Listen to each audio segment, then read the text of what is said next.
নফল নামাজে উচ্চ স্বরে কেরাত পড়া যাবে কিনা? রাতের নফল নামাজ যদি হয় তাহলে সেক্ষেত্রে আপনি সরবে উচ্চ স্বরে কোরআন তেলাওয়াত করতে পারেন, কেরাত পড়তে পারেন।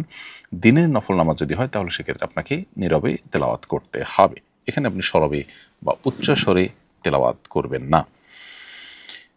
এরপরের প্রশ্ন হলো, অন্যের বাড়িতে কিংবা রুমে প্রবেশের সুন্নাহসম্মত পদ্ধতি কি? প্রথম কথা হলো, আল্লাহ তাআলা বলেছেন, ইয়া আইয়ুহাল্লাযীনা আমানু লা তাদখুলু বুয়ুতান গায়রা বুয়ুতিকুম হাত্তা তাস্তানিসু ওয়া তুসাল্লিমু আলা আহলিহা।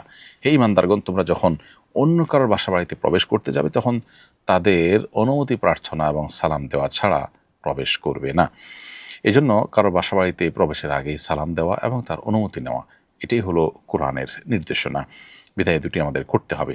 আল্লাহ বলেছেন, ওয়া ইন কিলা লাকুম ইরজিউ ফারজিউ, যদি তোমাদেরকে ঢুকতে নিষেধ করা হয়, বলা হয় ফেরত যেতে, তাহলে তোমরা ফেরত যাবে। জোর করে বা অনুমতি ছাড়া কারো বাসায় প্রবেশ করতে যাবে না। আরেকটি গুরুত্বপূর্ণ বিষয় হলো, কারো বাসা বাড়িতে গিয়ে উকি দেওয়া বা দূর থেকে বাহির থেকে উকি দেওয়া, উকিঝুঁকি দেওয়া, এটা নিষিদ্ধ। হাদিসে এটিকে চোখ তুলে ফেলানোর মতো অপরাধ বলে বিবেচনা করা হয়েছে।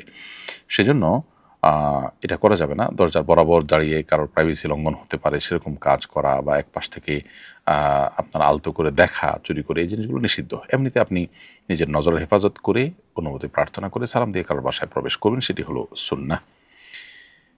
এরপরে প্রশ্ন হলো, বিতির নামাজে ভুলে দোয়ায়ে কুনুত ছুটে গেলে করণীয় কি? উত্তর হলো, বিতির নামাজে দোয়ায়ে কুনুত পড়া ফুকাহা হানাফির মতে ওয়াজিব। অতএব ভুলে যদি ছুটে যায় তাহলে সিজদা সাহু দিতে হবে। এরপরে প্রশ্ন হলো, আমি নেদারল্যান্ডে থাকি, মাগরিব ও এশার নামাজ একত্রে মাগরিবের ওয়াক্তে পড়া যাবে কিনা? উত্তর হলো, আল্লাহ তাআলা বলেছেন, ইন্না সলাতা কানাত আলাল মুমিনিনা কিতাবাম মাওকুতা, নিশ্চয় নামাজ ইমানদারদের জন্য নির্দিষ্ট সময় পড়াটাকে ফরজ করে দেওয়া হয়েছে। বিধান নির্দিষ্ট সময় পড়তে হয়। মাগরিবটা মাগরিবে, এশারটা এশায়। যদি মাগরিব এবং এশার মধ্যে কোনো সময় না থাকে, একসাথে দুটোটার সময় হয়ে যায়, সেটা ভিন্ন কথা।